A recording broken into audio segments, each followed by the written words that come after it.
Welcome to the Black Liturgy, where forgotten truths are resurrected and history is stripped of its lies. You were never supposed to hear this. You were never supposed to even know this place existed. And yet, here you are. I want you to remember something before we begin. The truths that alter a man forever are never loud.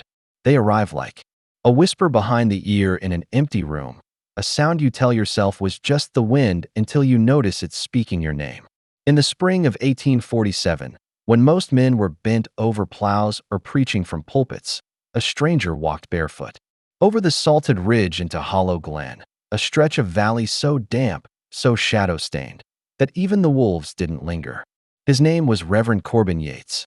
He carried no food, no clothes beyond the linen on his back, no bedroll, no map. Only a leather-bound Bible and a satchel that clinked softly when he moved, as if the things inside were made to speak to each other in the dark. People said the wind was wrong that day, that it tasted metallic and bitter on the tongue. No one asked him who had sent him, because when they tried, he would only say, "The valley called me." That kind of answer is the kind that doesn't get pressed. That by midsummer, he had built his chapel from the bones of a collapsed tannery, cedar soaked in decades of animal hide and ash scraped from abandoned smokehouses. He named it the Temple of the Vine. No steeple, no bell, no cross, just a single open basin at the front where water should have been. But no water ever touched it, only vinegar.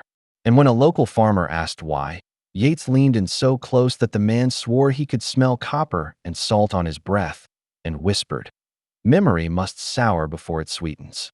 At first, the people came out of curiosity, farmhands, widows, wanderers from other shuttered churches scattered across the highlands.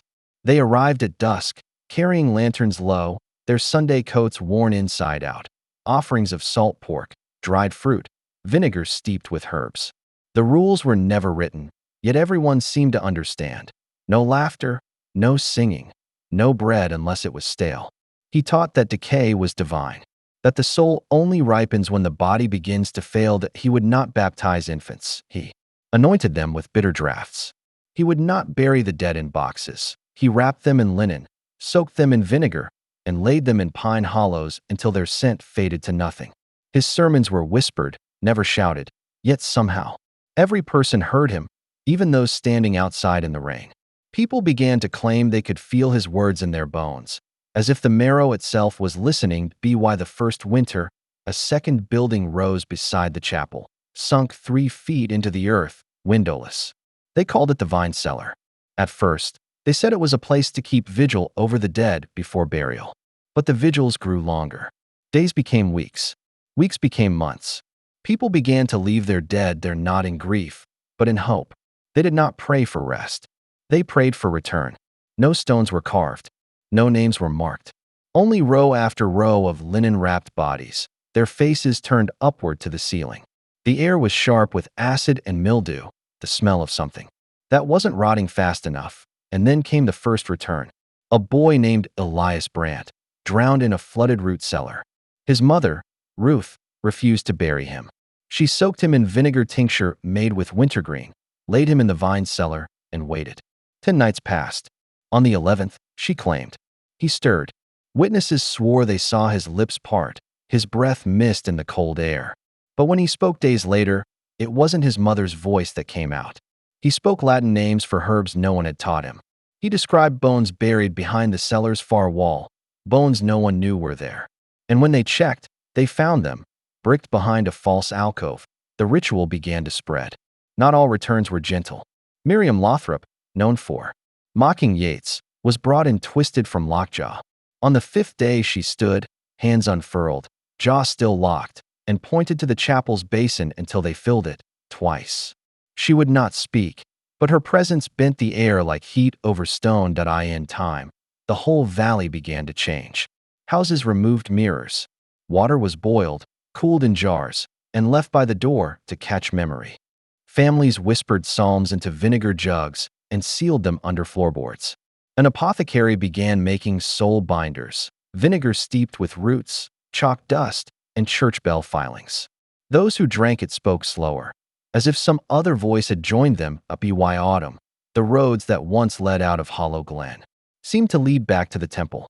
Even those who never joined the congregation kept vinegar jars near their hearths and salted their porches just in case. The magistrate sent 2 men to survey the chapel. They never returned. Their horses came back days later, eyes rolling, saddlebags carrying torn Bible pages, Ezekiel's visions, Lazarus rising, and a verse about the bitter cup. Yates, when told, only smiled and said, "Even vinegar needs time to steep." That was when the knocking began, not from the walls, from beneath the vine cellar floorboards. Slow, rhythmic, like a sermon's cadence, or a heartbeat. For 3 days Yates fasted, drinking only vinegar steeped with rosehip and ash. On the third night, he told the congregation, "The soil remembers. It has tasted enough sweetness. Now it wants the bitter." A new rite was born, the binding cup, passed mouth to mouth in silence, thick with curdled herbs. Those who drank dreamt of rooms with no corners, of voices behind their eyes, of footsteps echoing upward from the ground. That was the first step down.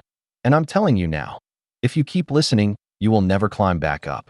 By the time the frost came again, the people of Hollow Glen had stopped marking the seasons. The air itself seemed to turn slower, each breath hanging heavy and sour, as though the valley had slipped beneath some thicker layer of time. Those who had once kept track of planting and harvest now measured life in the intervals between vigils, the nights when the binding cup was passed in silence, and eyes rolled back not from drunkenness, but from something colder, deeper. There were whispers that the vinegar no longer merely preserved the dead, but softened the living, loosening them from their own flesh, so they could be moved. A man named Jonah Pike vanished for 6 days, and when he returned, he was thinner, hollow-eyed, his fingernails stained black as if he'd clawed something that was not soil. He carried a jug clasped so tightly to his chest that the skin of his arms had blistered from the acid smell, and when asked what he had seen, he said only that he'd found a stairway beneath the roots of an elder tree, each step made of bones worn smooth from bare feet over lifetimes. When pressed for where it led, his lips split into a smile,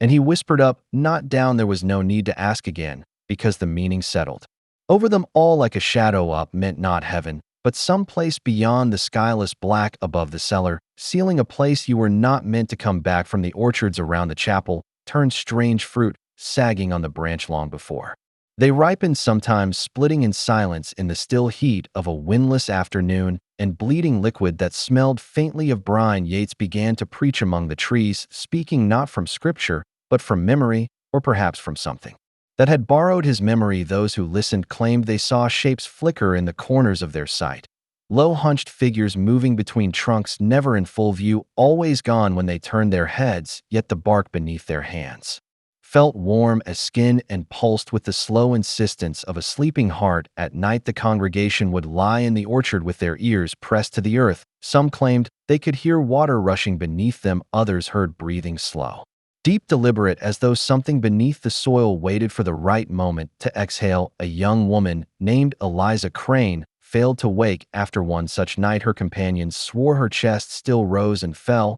but her skin had gone cold when they carried her to the vine cellar. Yates himself met them at the threshold and barred the way. Not yet, he murmured, not yet. The bitter is not ready. She lay in the chapel for 3 days, no food, no water, her lips cracking to reveal teeth flecked with black. On the morning of the 4th day, she opened her eyes, and the pupils were gone. Her voice, when it came, was soft, but carried through the rafters like the echo of a well. She began naming those who would die before the next frost, and when the season ended, her count was exact. On the night of the winter solstice, the binding cup was replaced by a basin wide enough to hold the heads of 3 grown men side by side. Yates filled it to the brim with vinegar, so dark it reflected no light, not from lanterns, not even from the full moon. He called it the mirrorless pool, and warned that any man who looked into it would see not his own face, but the last face he would ever see before death. Some scoffed, some dared. One of the first was Thomas Rigg, a broad-shouldered miller who laughed too loudly and had refused the rites for months. He peered over the surface for only a breath before jerking back, mouth open in a scream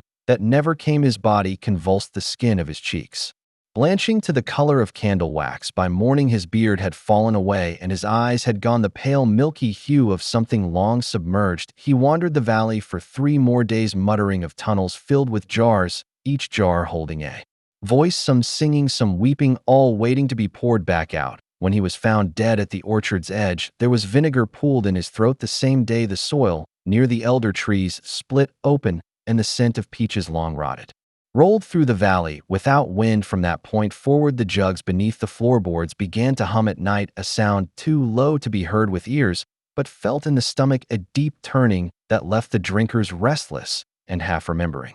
Dreams of rooms lit only from below where shadows bent the wrong way and the floors swayed like the deck of a ship. One boy swore he'd been led down a hall of doors by a woman with no eyes who told him he could choose only one to open, and that the vinegar would decide which. His parents found him at dawn clutching a jug, and shivering though the room was hot from the fire, the jug was warm to the touch, and inside it the liquid rolled as if stirred by something unseen. The bodies in the vine cellar began to shift without human hands, always subtle. At first a head turned toward the wall that had once faced the ceiling. A hand loosened from a chest, a foot slid forward an inch. By the time anyone admitted it, the dead were no longer lying down. They stood in the farthest corners, facing inward, their linen wrappings stained darker than the vinegar that had birthed them. No one dared move them, and yet the congregation prayed louder into their jars. That winter, more children vanished than in any year before. No doors were broken, no windows unlatched. The only sign was the faint clink of glass in the dark and the smell of sour fruit. In empty rooms, those who lost their young did not weep. They walked to the orchard barefoot and waited. Some returned with nothing, some with jugs warm as fresh bread that pulsed faintly in their palms. The phrase began to spread without origin. No one claimed to have first spoken it, and yet it passed from lip to lip as if they had always known it. The mouth will take what sweetness you do not guard at night. A second trail was found leading from the orchard into the deeper woods. This one lined not with jugs, but with small objects: a child's button, a bent spoon, a doll's head split at the seam. The path ended at a stone half sunk into the earth, carved with a single line in a language no one claimed to read. Yeats forbade them from touching it, but the next morning it was gone, leaving behind a shallow depression that smelled of brine and blood. In the weeks that followed, the people's voices began to change. Words dragged longer, syllables stretched like taffy until the sense nearly snapped. Children spoke in a cadence too old for their faces, and the old began to murmur like infants in sleep. A midwife claimed she heard a dead man's voice answer her in the dark when she asked the time, and though she knew he had been in the cellar for months, she felt his breath against her cheek. When she woke, her hair smelled of vinegar. The magistrate tried once more to send men to investigate, but none would go. Not for pay, not for threat. Those who lived beyond the ridge began to leave offerings at its crest, jugs sealed with wax and small parcels of salt meat. One morning a traveler came across the ridge, a stranger in a weather-beaten coat, who walked as if following a sound no one else could hear. He stayed only long enough to attend one vigil and left the same night, without a word. But in the chapel basin they found his hat floating, brine-soaked and heavy. No one claimed to have seen him leave, yet there were wet footprints leading from the basin to the orchard that stopped halfway among the trees and did not resume. It was around then that Yeats began speaking of the trade in sermons, no longer about salvation or the promise of return, but about the exchange that bound the valley to something older than the land itself: the sweet for the bitter, the living for the preserved, the unborn for the remembered. He said it as though the words had been waiting in the air for someone to shape them, and when he spoke them, a stillness fell that lasted long after the lanterns burned out. The human mind is a fragile construct, far more delicate than most dare to believe, and when placed under the relentless pressure of fear, isolation, and authority, it bends in ways that can no longer be undone, twisting into shapes unrecognizable to the person it once belonged to.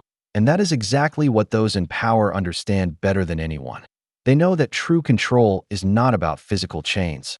It is about convincing a man that there is no world beyond the walls he can see, that his thoughts are not his own, that his memories are suspect, and that his very sense of self is a lie told to him by forces he will never be permitted to confront. For in that suffocating darkness, obedience is no longer coerced, it becomes instinct. And that was the reality in this place, this edifice of shadow disguised as a sanctuary for the disturbed, where the silence was not absence of sound, but the presence of something far worse, a thick, oppressive awareness that you were being watched, studied, measured not as a person but as a specimen, a thing, a subject in an experiment without consent or end. And yet for all its cruelty, the place wore a mask of benevolence for the outside world, projecting an image of noble service, of doctors in white coats healing the broken, of sturdy brick walls offering safety, when in truth those walls existed to hide, to contain, to erase, and those doctors were not healers but keepers there. Tools not for mending minds but for dismantling them with calculated precision, and the deeper one went into the heart of that institution. The clearer it became that this was not a place built to restore sanity, but to redefine it according to the desires of those who held the keys. For in their doctrine, sanity meant compliance, silence, and surrender, and madness meant resistance, questioning, remembering. And so the so-called treatments were simply punishments given new names. Hydrotherapy was drowning in disguise, restraint was imprisonment without trial, and the electric convulsions forced into the body were less about curing delusion and more about wiping the slate clean, burning the mind until it could no longer hold onto the fragments of what it had once known. And those who survived learned quickly that survival itself meant playing the role they were assigned, pretending to accept the lies as truth, even as every fiber of their being screamed for freedom. But freedom was an illusion here. For even when the heavy doors opened and someone was released into the outside world, they were never truly gone. The shadow of this place followed them, the whispers lingered in their thoughts, and the fear that what they had endured was only the beginning gnawed at them until they either returned willingly or were brought back in chains. For the asylum was not merely a building. It was a system, a self-perpetuating machine that thrived on the belief that some people were better, unseen, unheard, forgotten. And yet there were those rare few who tried to resist, who left behind fragments of their truth in hidden places, scratched into the underside of floorboards, sewn into the lining of a gown, pressed between the pages of a book no one was meant to read. And those fragments spoke not only of suffering, but of something far more dangerous to the institution.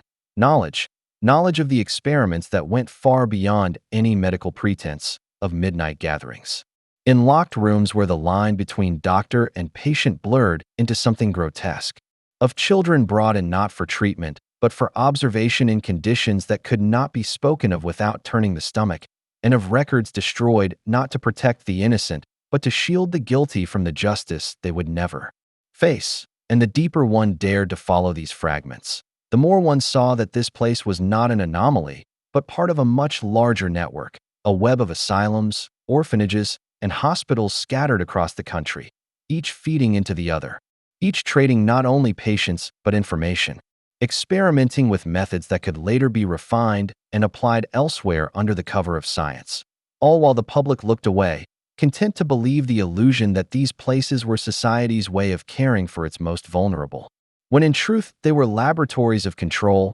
training grounds for the methods that would one day be used far beyond their walls, on minds that had never set foot in a cell. And so the question becomes not how many lives were destroyed in here, but how many outside have been shaped by the quiet, invisible influence of what was learned within. Because if you think this ends with the locking of a single gate, if you think the evil of one building dies with its demolition, you have already fallen for the trick. For what began here lives on in the policies you accept without question, in the labels you attach to those who dissent, in the way fear is weaponized to keep you compliant, and maybe the only difference between you and the ones who were kept in these rooms is that your walls are made of ideas instead of bricks. But walls are walls all the same, and those who built them have no intention of letting you see beyond them. The town had started to rot from the inside long before anyone noticed, and by the time the first whispers reached the surface, the decay was too deep to cure. You could feel it in the air, that heavy metallic taste, like pennies held on the tongue.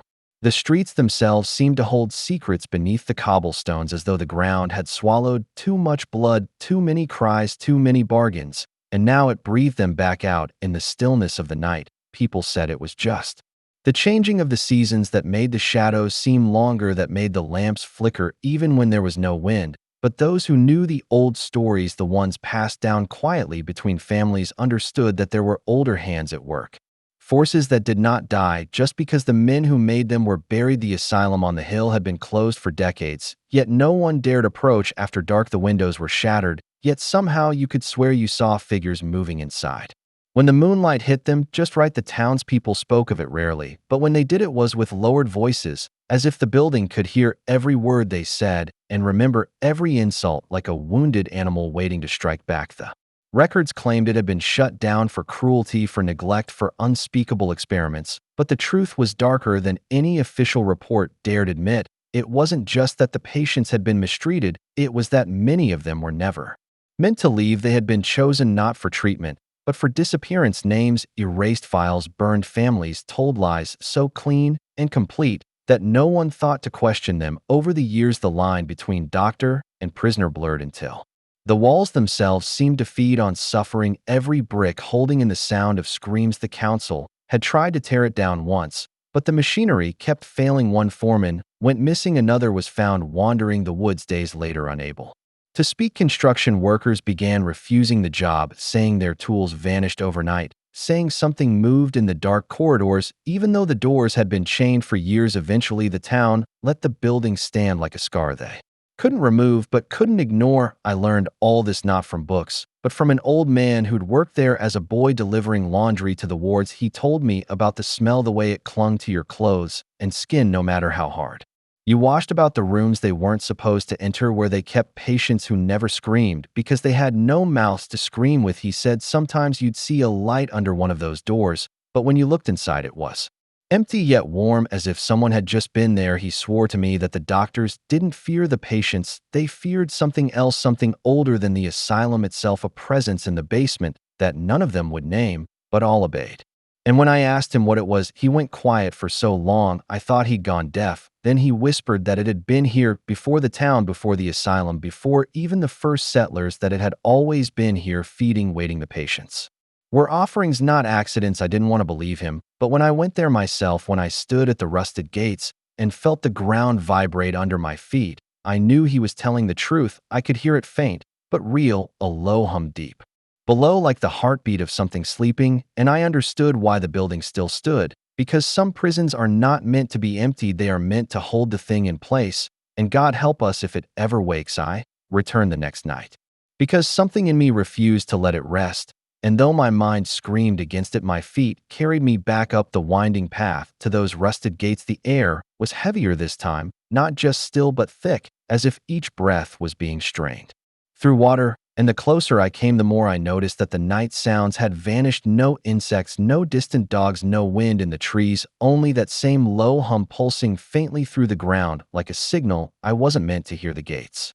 gave way with less resistance than I expected, the chain brittle, with age, snapping like it had been waiting for someone to pull. And as it fell, I realized the sound it made was swallowed instantly by the air around me. Nothing echoed. Here I stepped into the courtyard, weeds as tall as my waist growing between cracked stones and broken benches. The building loomed above, its jagged windows like black mouths, each one reflecting a sliver of moonlight. As though watching me, I told myself I was here to understand, to see the truth for myself. But there was a darker reason too. The old man's words had lodged themselves deep inside me, and I had to know whether it was madness or prophecy. I pushed open the main doors, their hinges screaming.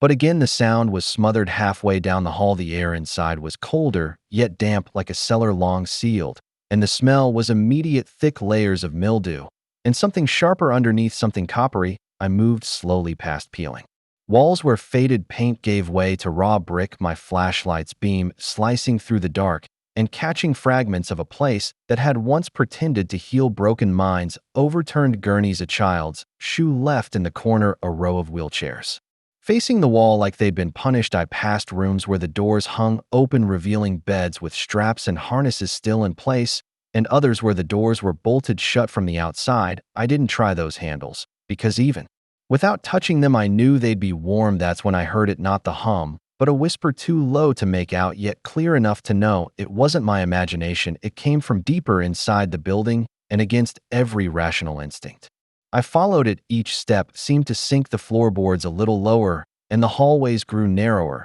as if the building itself was guiding me toward a single place. The walls began to sweat, beads of moisture glistening in my light, and the air pressed closer against my skin. By the time I reached the final hallway, my pulse was matching the hum beneath the floor. I could feel it in my teeth. The whisper was louder, now still unintelligible, but urgent, like someone speaking through water. At the end of the hall was a single door, metal heavy, unmarked, and locked with a mechanism that looked far newer than the rest of the asylum. Someone had been here recently guarding this place. I knelt to inspect it and felt warmth radiating from the steel. My hand recoiled, but my curiosity didn't. I pressed my ear against it, and for a moment, I swear I heard breathing, slow, deep, deliberate. I couldn't stop myself. I stepped back, raised my foot, and kicked the latch. It gave after 3 tries. The door swinging inward on silent hinges, revealing a stairway descending into blackness. The hum grew louder, here, vibrating up through the soles of my shoes like the earth itself was speaking. I took the first step, then another, each one colder. Then the last, until the air began to taste different, metallic and sweet, like rotting fruit. The walls here weren't brick, but stone, rough and wet, carved long before the asylum was ever built. The stairs ended in a chamber so vast my light couldn't reach the edges. The floor was smooth, polished, and in its center stood something I couldn't name. It was not alive, yet it pulsed like a heart, a mass of black stone veined with dull red light, each beat releasing that hum into the air, and I understood. Without needing to be told that this was the thing the old man feared, the thing the doctors had served. I felt my thoughts stretch thin, as if something were reaching into them, pressing images into my mind, images of centuries of offerings of bodies lowered into this chamber, of hands in white gloves placing children at its base and turning away before the light consumed them. My legs locked, my breath shallow. I wanted to run, but the hum filled me until I couldn't tell if it was outside or inside my own skull. And then it spoke, not in words, but in a sound that felt like 1,000 voices behind my eyes. It promised things I didn't want power without question, truth without comfort, a place among those who feed it. I stumbled backward, the beam of my light shaking across the walls, revealing carvings, crude faces with their mouths open wide, as if screaming or singing. I turned and ran up the stairs, not daring to look back. But even as I burst into the hallway, I knew it had marked me. I could still feel the hum in my bones, and somewhere deep inside I knew I would return, not because it called me, but because now part of me belonged to it. The silence that follows such revelations is not the kind that brings peace, but the kind that tightens around the lungs like a noose, the kind that makes a man hear the faintest creak in the boards above his head and wonder if it's footsteps or memory. And when you've walked as far as we have into this story, you understand that what's coming isn't some neat resolution tied with a ribbon. No, what's coming is the deeper truth, the kind buried so far beneath the official record that even the men who swore they protected have forgotten its exact shape. Or maybe they haven't forgotten at all. Maybe they've simply learned that certain truths cannot be spoken aloud without burning the tongue and tearing the mind. And so they hide them in plain sight, masking horror with ceremony, painting overwrought with gold leaf, knowing full well that the frame will outlast the picture and the picture will outlast the truth unless someone keeps peeling away the layers. And what we've been peeling back is more than just history. It's the skin of the nation itself, the connective tissue that binds power to cruelty, cruelty to control, and control to silence. You've seen by now that the Sullivan story isn't an isolated grotesquerie. It's a pattern, one node in a network that spans centuries and continents. The same handwriting shows up in ledgers from Boston to Richmond, the same names whispered in secret rooms in taverns and statehouses, the same symbols carved into lintels and door frames, some hidden in shadow, some staring at you bold as daylight. And each one means the same thing: ownership, but not just ownership of land or property. This was ownership of bloodlines, of human potential, of generations yet unborn. And the cruelty wasn't a byproduct, it was the point, it was the ritual that cemented loyalty, the proof of commitment to a cause that no one outside the circle was permitted to name. And here's the part most men can't handle: the ones who ran these games, they believe they were serving a higher order, not God as you've been taught to picture him, but something older, something that feeds on hierarchy, secrecy, and fear, the kind of entity that doesn't care about prayer, only obedience. And the men who knelt at its altar wore many faces: governors, bankers, preachers, even physicians. They hid their allegiance behind respectable titles, but behind locked doors they all spoke the same language, the language of leverage, the language of sacrifice. And as you begin to see the connections, the sickening thing is how easily these men could smile in public while privately treating human lives like chips on a gaming table, and every wager had to be sweetened with pain. Now, if you think this is the point where justice rides in to set things right, then you've misunderstood the game. The truth about such networks is that they are not dismantled, they are inherited like estates, like debts the next generation takes up the tools of the last and perfects them, making them cleaner, more efficient, more acceptable to the public palate. But the cruelty remains the same, only the methods change. And so when the asylum was reformed, it was not out of mercy, but out of necessity, out of the understanding that the old methods had drawn too much heat, too many whispers from the wrong corners of society. So they rebuilt it brick by brick, papered it with the language of progress, and locked the same practices in the cellar where polite society could pretend they didn't exist. And every man who signed off on those changes knew the truth. They knew the building wasn't a hospital, it was a vault, and the currency it stored wasn't coin, but people who had been erased from the census, from the church rolls, from their family records, people whose only crime was being born in the wrong place to the wrong bloodline, or sometimes just knowing too much about the wrong family. And once they were inside, they were more than forgotten. They were transformed, not in any mystical sense, but in the bureaucratic one, the transformation of a person into a case file, a line item, a resource to be spent. And when that happens, a man can be starved, beaten, experimented upon, and it will never appear in the ledger as cruelty. It will appear as treatment, or discipline, or necessary intervention. And that is the genius of such institutions. They train you to see atrocity as procedure, and procedure as progress. And if you think this is too monstrous to survive the light of modernity, think again. It has survived because it has adapted, because the principles at its core are not bound to any one era. They are bound to human weakness, to our hunger for control, our fear of chaos, our willingness to trade another's freedom for our own safety. And so long as those weaknesses exist, there will always be men willing to exploit them, men who understand that the easiest way to hide a dungeon is inside a church or a school or a hospital, because no one looks for evil in a place they've been told exists for good. But here's the secret: the old asylum still breathes. You can hear it if you stand outside on a still night. The wind moves through the broken windows like a sigh, like the place itself remembers what was done inside.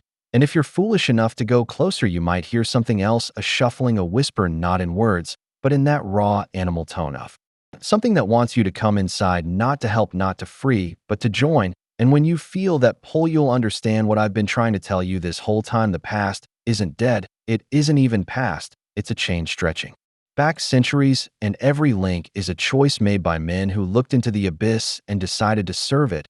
And the question you have to ask yourself now is simple. When it's your turn to choose, will you pretend you don't see the door, or will you open it knowing exactly what waits on the other side?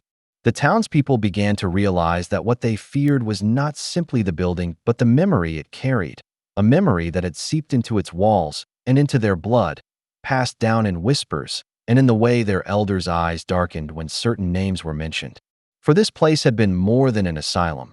It had been a factory of forgetting, a place where inconvenient souls were erased without leaving a ripple, and that kind of erasure leaves a stain no fire can burn away. So even as the windows shattered from decades of storms and frost, the rooms seemed to listen, holding the shape of every cry, every secret bargain made in the dark, the corridors stretching like veins, feeding the heart of something that still pulsed in the basement, something no one had dared to face for over 70 years. And yet I knew that to understand what happened there, we would have to descend into that place where the air felt too heavy to breathe, where the stones themselves seemed to press against you as if trying to keep you out, or perhaps to keep something in. Because there are prisons built not for the living, but for the truths that could unmake them. And this was one, the kind where the locks are stories, the chains are silence, and the jailers are the ones who swore they were helping you. And if you think I speak in riddles, it is only because the plain truth sounds impossible, too sharp for the ear to accept. But impossible things happen here as naturally as breathing. I had been told the old superintendent's records were destroyed in a fire, yet I found them intact, hidden in a false wall in the west wing. Leather-bound ledgers so brittle they threatened to turn to dust at my touch.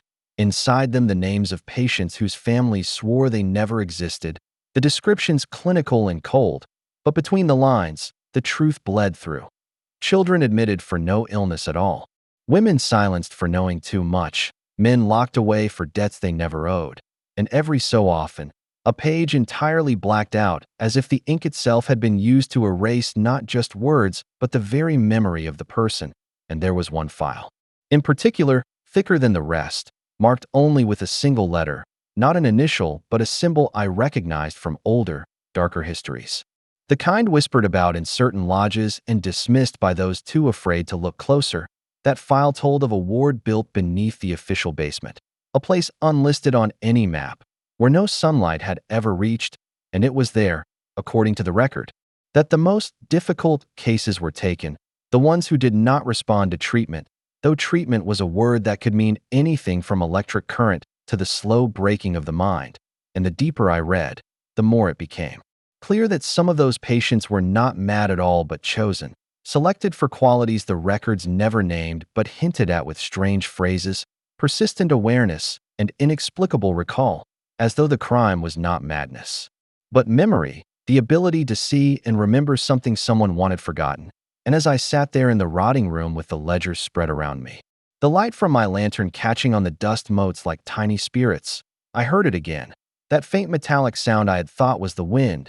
But it was not wind, it was the slow drag of chain against stone, rhythmic and patient, as though whatever was moving had no reason to hurry. I followed the sound down a hall where the wallpaper peeled in long strips like old skin, to a locked door that hadn't been touched in decades. The padlock corroded into greenish lumps, but when I placed my hand on it the metal was warm, impossibly so, and I felt the tiniest pulse through it, as though it were breathing. I should have turned back, but curiosity is its own kind of possession. So I forced the door and descended the narrow steps, the air growing thicker with each footstep, until the light from my lantern illuminated a low corridor lined with doors no taller than a child, each with a small iron grate and no number, just marks, scratches, carvings, sigils I recognized from places I'd read about, but never expected to see in the real world.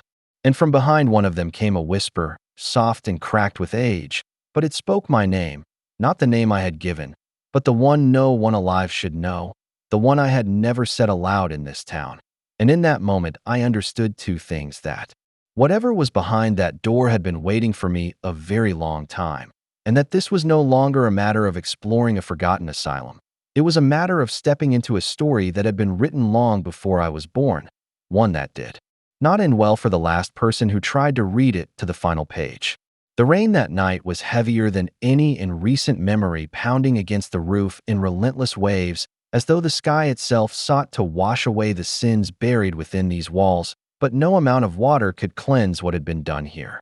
The corridors were darker than usual, the dim bulbs flickering with each gust of wind outside. Every shadow seemed to stretch unnaturally long, creeping across the floor, like fingers reaching for something unseen. I could hear the distant groan of wood and the faint metallic clinking from somewhere deep within the east wing. It was a sound I had come to know too well, the sound of chains moving not quickly, but with a slow, deliberate drag, as if whatever was bound knew it had nowhere to go, and yet still resisted the pull. I walked slowly, my steps measured, my breath quiet. The air was colder here, each inhale scraping down my throat like frost. The smell of mildew and something far more unpleasant lingered, heavy enough to taste, and I could not shake the sensation that the building itself was breathing shallow, slow, as though holding in a secret it could never speak. As I rounded the corner, my eyes caught the faint glimmer of water pooling on the floor, its surface disturbed, not by the rain leaking from above, but by vibrations subtle and rhythmic, as if something beneath the floor was moving. I knelt, touching the edge of the puddle, my fingertips brushing the chill,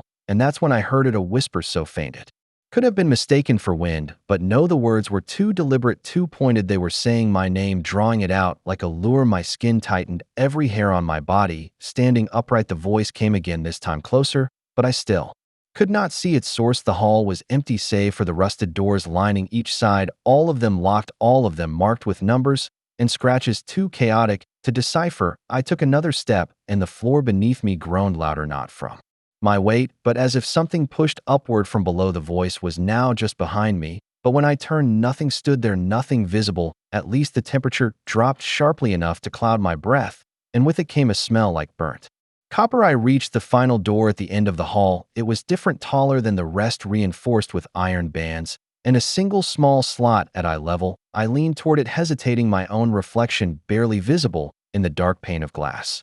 And then the slot slid open from the other side. No hands moved it, it simply glided, revealing nothing but blackness. I waited, And within that blackness, two faint glows emerged, at first like the eyes of a predator in the deep woods, but then shifting. Pulsing almost in sync with my heartbeat, I stepped back, but the door rattled violently, as though something within had suddenly hurled itself against it. The iron bands shook, the hinges screamed, but the lock held barely. The sound was not an animalistic roar, but something worse, a combination of words and growls layered together, as if multiple throats spoke through one mouth, and every syllable felt like it was spoken inside my head rather than in the air around me. I turned away and began to walk. Quickly, my footsteps now loud against the wet floor. The whispers followed, growing louder, more insistent. They were not just calling my name now, they were describing things about me, things no one here should know. The name of my childhood street, the injury I had hidden from others, the very thought I had just moments ago, as though my mind itself was no longer mine to guard. I reached the junction where the hallway split, and in my peripheral vision, I saw them, not fully formed shapes, but silhouettes, elongated, wrong, their heads too high, their limbs too thin, bending at joints where no joints should be. They moved with a jerking rhythm, like marionettes pulled by unseen strings, and every time I tried to focus directly on them, they blurred into the shadows, but the sound of their movements never faded. I pressed forward through the western corridor, where the air was warmer, but thick, almost suffocating. The walls here bore stains like old handprints baked into the plaster, their edges smeared downward as if dragged by something unwilling. The farther I went, the more I felt as if the corridor was narrowing, not in structure, but in sensation. My shoulders tensed, my breathing quickened, and then I reached another door, this one slightly ajar. Behind it, a faint light flickered, not like a bulb, but like fire, weak and dying. I pushed it open. The room was circular, with walls lined entirely by mirrors, each one cracked, each one reflecting not me, but a different version of me. In one I was younger, in another far older, in another I was covered in blood, in yet another my mouth was stitched shut, yet my reflection still whispered my name. The floor beneath me felt uneven, and when I glanced down, it wasn't floor at all, but a mosaic of countless small bones arranged in spirals leading to a dark center. The light flickered again, and all my reflections turned their heads toward that center. In unison, the whispers grew louder, filling the space until they became almost deafening. I stepped toward the spiral, unable to resist, my legs moving of their own accord, and just before I reached the center, something cold and unseen grabbed my ankle with a grip that burned and pulled me down. The last thing I saw before darkness consumed me was every version of my reflection smiling in perfect synchrony, as if they had been waiting for this moment since long before I ever arrived. The mind has a strange way of remembering what it wishes to forget, and forgetting what it wishes to remember. It is the mind's own defense against that which would tear it apart, but in this case the mind of the town itself began to warp. For the horror had not ended the moment the doors closed on that asylum. No, the walls kept breathing in the nightmares of those who were taken inside. Every sound, every scream, every whisper of metal against stone, every sob carried by the wind. And what the people outside did not know was that the institution's greatest crime was not the bodies it buried, but the minds it kept alive too long, men and women who had been broken, yet left to drift endlessly in their own darkness without death as a release, a cruelty more profound than the grave. And as years passed, something in the air around the place began to thicken. It was not superstition, it was an unspoken recognition that those who came too close often left, changed, their faces paler, their eyes more distant. Some swore they could hear the tapping of fingernails against glass, even when no windows were nearby. Others said they smelled ammonia when no cleaning had been done, and that smell clung to their clothes long after they returned home. Yet still the place thrived officially. Its records showed rehabilitation and recovery. Its books showed funding from generous benefactors, some of the most powerful families in the state, who had a peculiar interest in keeping the place operational for reasons that were never fully written down, but whispered in shadows. It was said that certain experiments were taking place in the lower floors, those without windows, the ones that did not appear on the original blueprints. Rumors claimed the experiments were not medical in the sense of healing, but medical in the sense of testing limits, seeing how much the human mind could endure before breaking, seeing if the soul itself could be bent until it no longer resembled anything human. And in that basement, the walls were said to be lined with something that was not brick, but steel, as if they knew what they kept inside could not be contained by stone alone. A doctor who had once worked there and fled to another state left behind a letter before his death. The letter was intercepted and never made public, but its fragments were remembered by the nurse who had read it, She said it spoke of chambers where no sound escaped and where the clocks did not mark time, normally where patients were deprived not just of light and sound, but of the certainty of their own memories. Days would pass and then be taken back, so that a man could wake up thinking it was morning only for it to be midnight outside, and the staff would record every reaction like predators observing the slowing heartbeat of prey. But what unsettled her most was the claim that some patients began to speak languages they had never known, their voices dropping to tones inhuman in depth, as if the experiments had opened something old inside them. And yet the institution continued year after year because it had protection not just from local authorities, but from circles far beyond the reach of common law, circles where such human experiments were seen as necessary for what they called progress. There were even whispers that the asylum was not the only one, but part of a chain, each with a different specialty. One studied isolation, one studied fear, one studied obedience. But all fed their findings into the same invisible hands, and those hands decided which truths could be spoken aloud and which would be buried deep. The townspeople tried not to ask too many questions, but a strange kind of fear began to settle into them, not the fear of the asylum itself, but the fear of being noticed by it. For people were not always admitted because they were mad. Sometimes they were admitted because they had seen something they were not meant to see, sometimes because they had spoken too loudly about the wrong subject. And in those cases, the cure was never intended, it was erasure. And so the town learned to keep its head down. They learned to change the subject when the topic arose. They learned to accept the official story, no matter how absurd, because disbelief was safer than truth. The silence was not cowardice, it was survival. But silence has a cost, and it began to poison the very soul of the community. Children grew up being told never to walk too close to the eastern road and never to look at the building if they could help it. But that very avoidance only sharpened their curiosity, and some did dare to sneak near. They would hide in the brush at night and watch the windows. They swore that some rooms had lights that moved as if carried by hand, not the steady burn of an electric bulb, and sometimes those lights would stop in a window and remain there unmoving for hours, as though someone or something inside was watching back. Others claimed that the shadows of the bars were sometimes thicker than they should be, as if more than one set of bars stood between the window and the outside world. The few who were caught sneaking near were taken inside for questioning and released. Days later, quiet, pale, and unwilling to speak about what they had seen, they avoided even their closest friends and refused to return to school for weeks, if at all, and the town took that as warning enough. Still, the institution carried on unbroken, until one day a fire was said to have broken out in one of the wings. The flames were contained before they spread too far, but the damage was not only structural, for in the aftermath the bodies of 11 patients were found burned beyond recognition.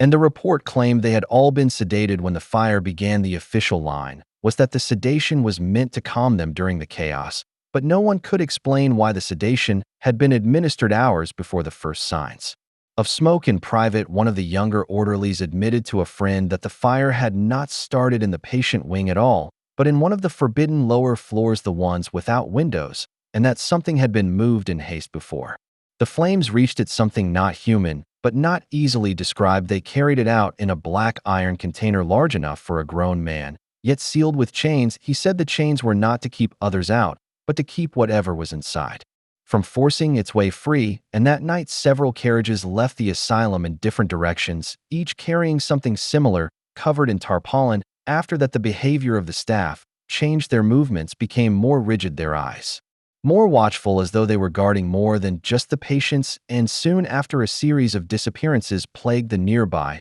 towns. Not many, just enough to make people nervous, just enough to make people start locking their doors even in the daylight. And while no one could prove any connection, the timing was too close to ignore. Some claimed the asylum had unleashed something it could not fully control. Others said it had only moved its work beyond the building's walls and into the streets, blending in with ordinary life. But whatever the truth, the building still stands, its upper floors weathered by decades of storms, its lower floors sealed behind heavy doors, no longer marked by numbers or signs, as if to erase their history.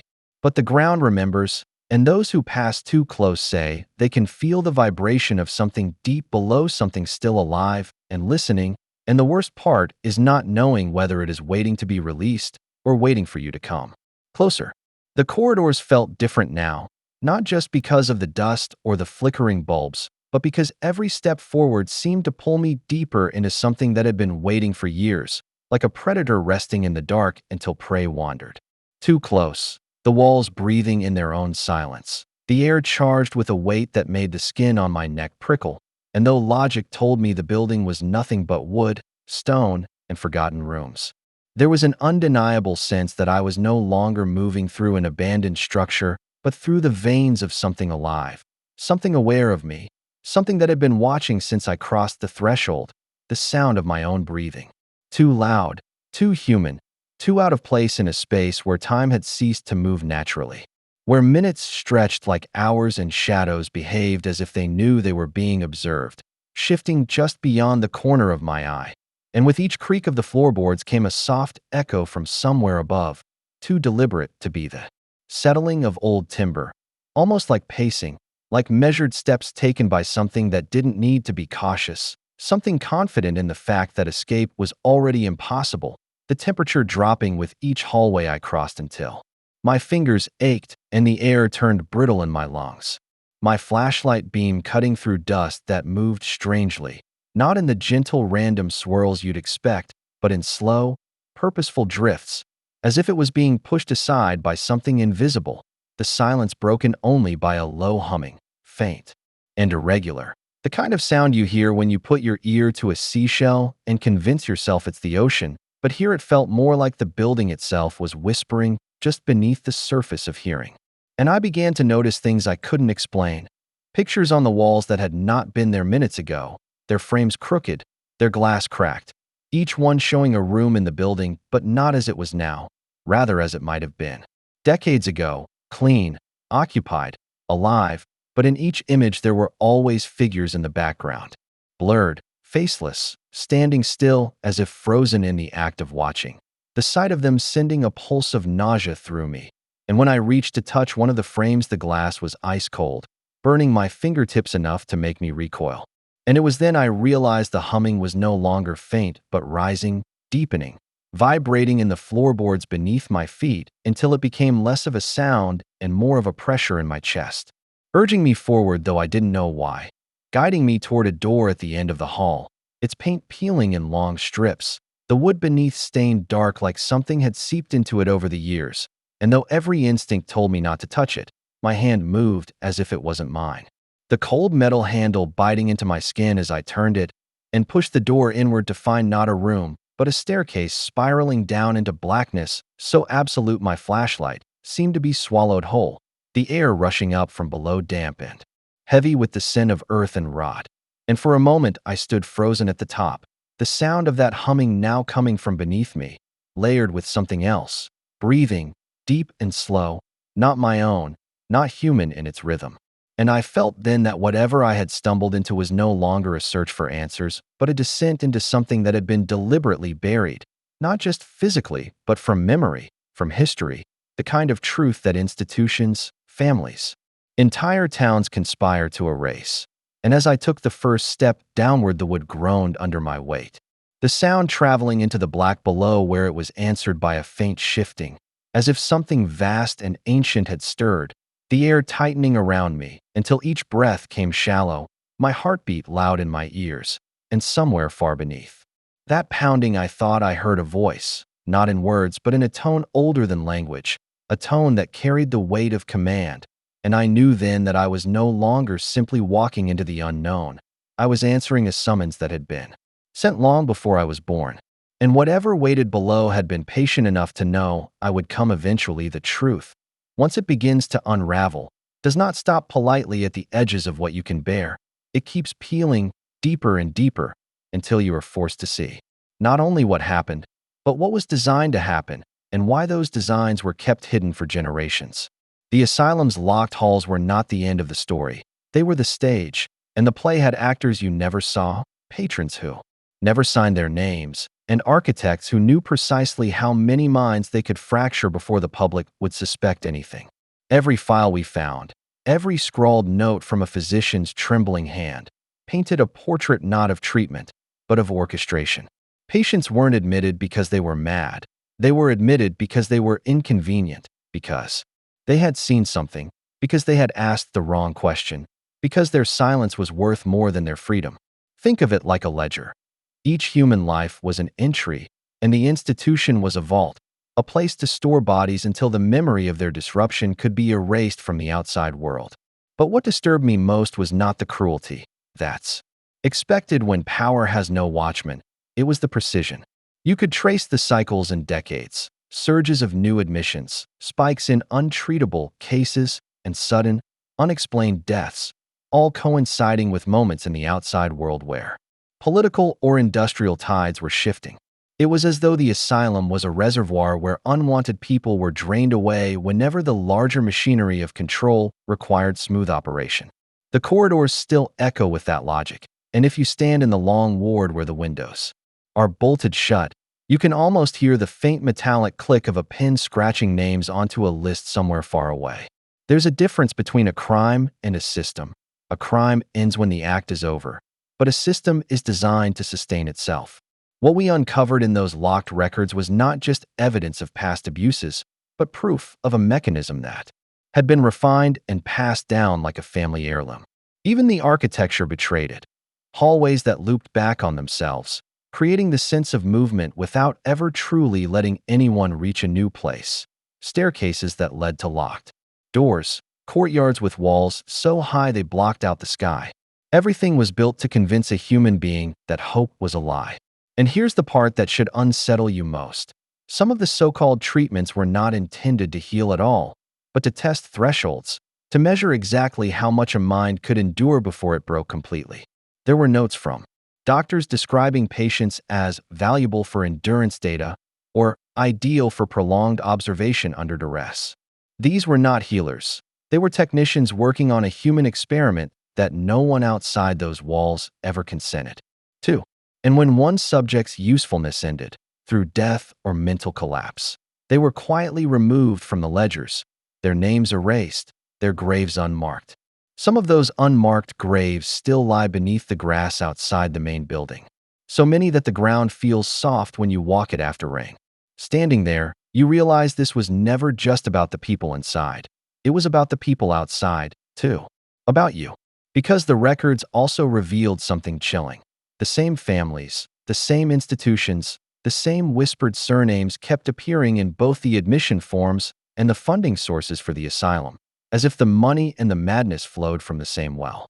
This was generational work, grandfathers building the walls, sons running the wards, grandsons signing the checks.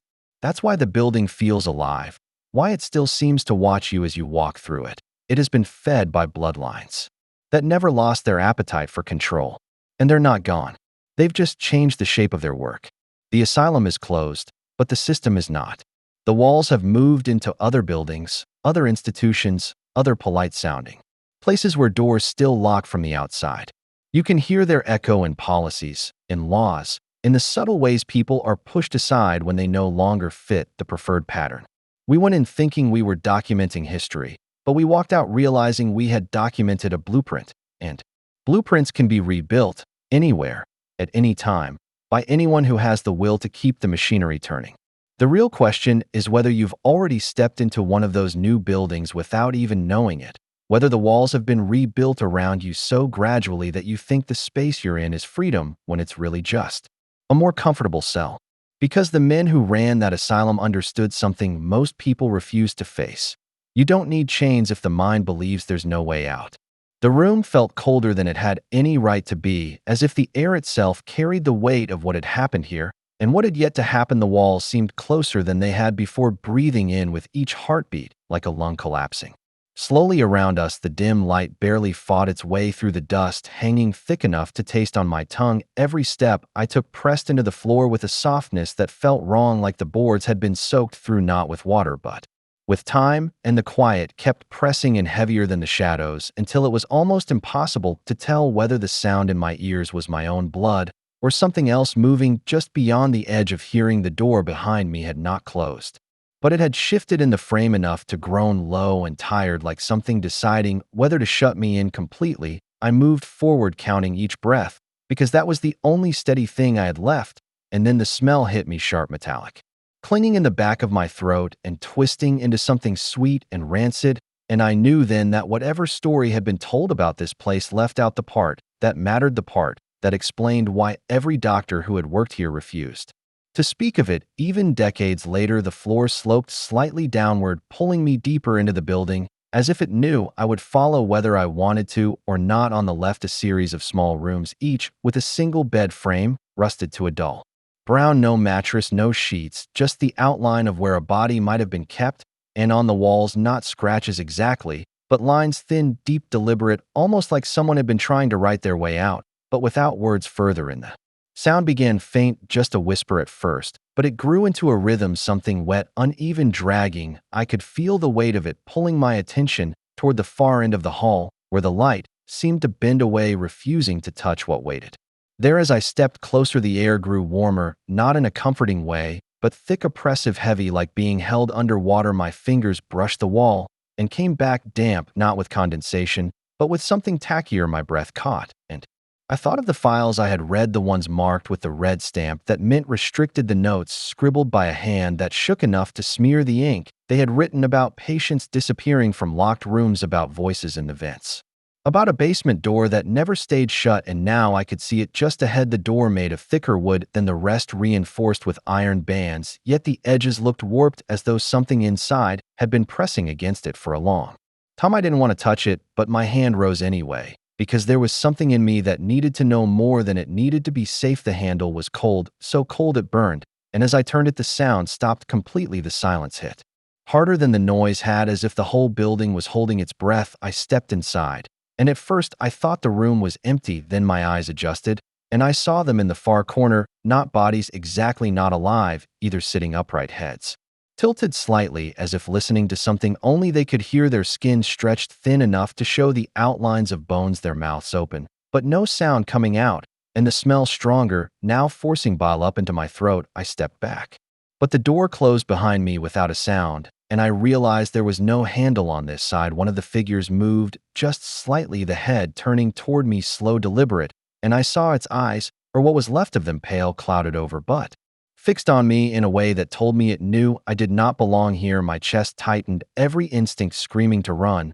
but my feet stayed rooted, because in the farthest shadow something else was there, larger, darker, shifting just enough for me to know it was breathing. And then the whisper came, not from the figures, not from the walls, but from inside my head, a voice, low and certain, telling me the same thing the doctors had once been told: you came here for answers, but the price is staying to keep them. I felt the weight of the building around me, the sense that every corridor, every locked room had been designed not to keep danger out, but to keep it in, and now I was inside with it. The voice pressed harder, filling the space inside my skull with words I couldn't fully understand, but that still left me cold and shaking. Something brushed against my ankle, something that wasn't there when I looked down, and the figures began to shift, more of them turning to face me, their movement slow but purposeful, as if the decision had already been made. The darkness at the far end moved again, closer now, and my back hit the wall. No way out, no light strong enough to break through. I tried to speak, but the air wouldn't move in my throat, and the last thing I remember was the sensation of being pulled forward, not by hands, but by the weight of the place itself, swallowing me whole, as though it had been waiting for me all along. The night deepened and the air grew heavier, as if the very atmosphere had learned to listen to the secrets being whispered in the dark corridors. Those walls seemed to breathe, and each creak of the floorboards carried the weight of unspoken truths. People think darkness is just the absence of light, but in places like this, darkness is a presence, a living thing that moves between the cracks in the stone and wraps itself around your thoughts until you no longer know which ones are yours and which belong to it. The lamps flickered, not from wind, but from something that seemed to drain the strength from the flame, and every shadow on the wall stretched unnaturally tall, as if straining to hear what was being said within the rooms behind the locked doors. One could feel that the building itself had a memory, and it did not forgive. It remembered every scream, every desperate prayer, every breath that stopped before its time, and those memories became part of its structure, not stored in some dusty archive, but etched into the mortar so deep they would outlast the bricks themselves. When I walked past those sealed rooms, I could feel the pulse of something just beyond perception, and I realized it wasn't only the living who feared being forgotten. The dead feared it too, and they clung to this place like shipwreck survivors clutching debris in an endless black sea. The hall turned sharply, and I found myself at the wing they never spoke about in the official tours. The door was iron, its hinges swollen with rust, yet the lock was new, too new for a place so old, as though someone had decided recently that what lay inside must never be seen again. And I thought of the key I had seen earlier hanging from the belt of the man who pretended not to notice me. I knew that if I went in, I would not come back unchanged. Perhaps I would not come back at all, yet something in me pulled forward the same way a moth will burn itself in pursuit of light. I stood before that door, my hand inches from the cold metal, when I heard it, faint but unmistakable, the sound of nails dragging slowly across wood from the other side. It was not hurried or frantic, it was deliberate, as if the one making the sound knew I was there and wanted me to understand that it had been waiting. The silence that followed was worse than the sound, because it pressed on my chest like a weight, making it hard to breathe. I reached for the keyhole, not to unlock it, but to see if I could catch a glimpse of what lay beyond. But the keyhole was filled, not blocked by debris, but filled with something warm, something that moved when I touched it.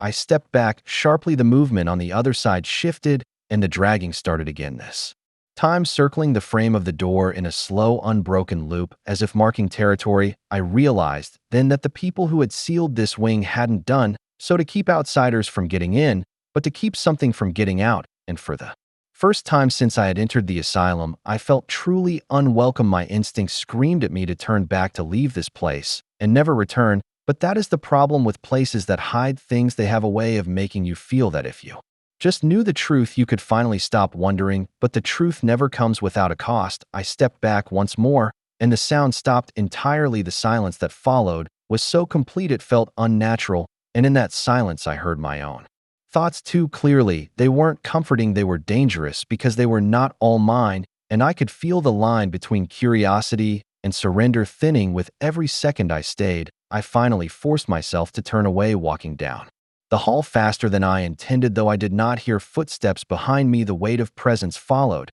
and in my mind I knew that something on the other side of that iron door was smiling, not the smile of joy or kindness, but the smile of someone who knows they have already won long before the game is over. And as I moved deeper into the asylum, I began to understand that the real danger here was not in seeing the horrors directly, but in realizing that they had been woven so skillfully into the walls, the air, and the silence, that escaping the building would not necessarily mean escaping what lived inside. At night deepened, yet the air inside the old walls seemed thicker, heavier, as if each breath had to push through centuries of silence. The flicker of the single candle on the table stretched the shadows into long-reaching arms across the damp stone, and you could almost believe they moved with intent. I told you before that silence in a place like this is an absence.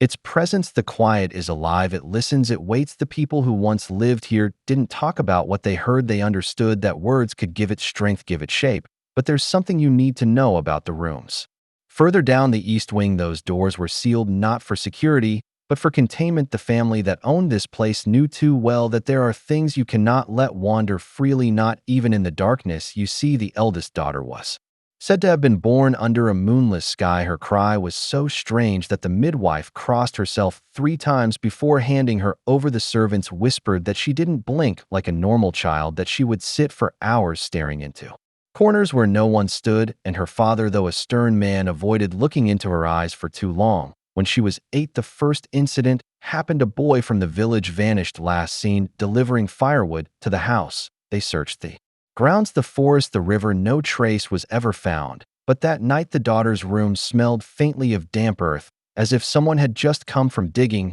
and her dress was torn at the hem, mud clinging to the threads. Her mother burned it. Without a word, a year later, 2 more children disappeared, these from the household itself, and the father took to locking the girl in her room at night. But the locks didn't matter. In the morning, she would be found sitting in the courtyard, her hair wet with morning dew, the door still bolted from the outside. It wasn't until the winter of her 12th year that the family made their decision. The east wing would be closed. The girl would be moved into the innermost chamber. No windows, no mirrors, and the walls lined with salt. They said she became quieter after that. She no longer smiled, if she ever had, but the servants claimed that if you pressed your ear to the wall, you could hear a slow scraping sound like nails against stone. sometimes followed by a whisper that didn't belong to her voice. The strange part is that decades later, when the house was finally abandoned, that room was still sealed, the furniture inside untouched, the salt undisturbed, except for one small break in the line directly opposite the door, as if something had stood there for a very long time, waiting. You might wonder why the story of one strange girl would matter in the larger weight of what happened here, but it's because she was not the first, and she was not the last. The records hidden in the county archives show that the same occurrence, the same type of child, was born into this family line every few generations. Each time the events escalated faster, each time the surrounding area would suffer unexplained disappearances, sudden deaths, or entire families leaving overnight. The last entry in the ledger, dated just before the war, contains only a single sentence written in a hand so shaky the ink bleeds into the fibers. Do not open the east wing again. It breathes now. You tell me, does a building breathe by itself, or does something inside it do the breathing for it? The candle's almost gone, and when it does, we'll be left with the dark, and the dark here isn't the same as anywhere else. It has weight. It leans into you. It wants to know your shape, your scent, your fear. You'll hear them, at first only faint, like the sound of fabric moving somewhere behind you, but they're closer than that, always closer. Then you think you'll feel it in the hair on the back of your neck, the sudden chill on the side of your face, as if someone is leaning in to whisper, except you'll know there's no one there. That's the part most people can't stand. Not the screams, not the shadows, but the breathing in the places where nothing should breathe. And before you ask, no, it's not the wind. Wind doesn't pause to listen to you. Wind doesn't match the pace of your own lungs. You'll understand when it happens, and it will happen, because the east wing is never truly closed. No matter how many doors you seal or how much salt you lay, something in this house knows how to find the cracks. It always has, it always will.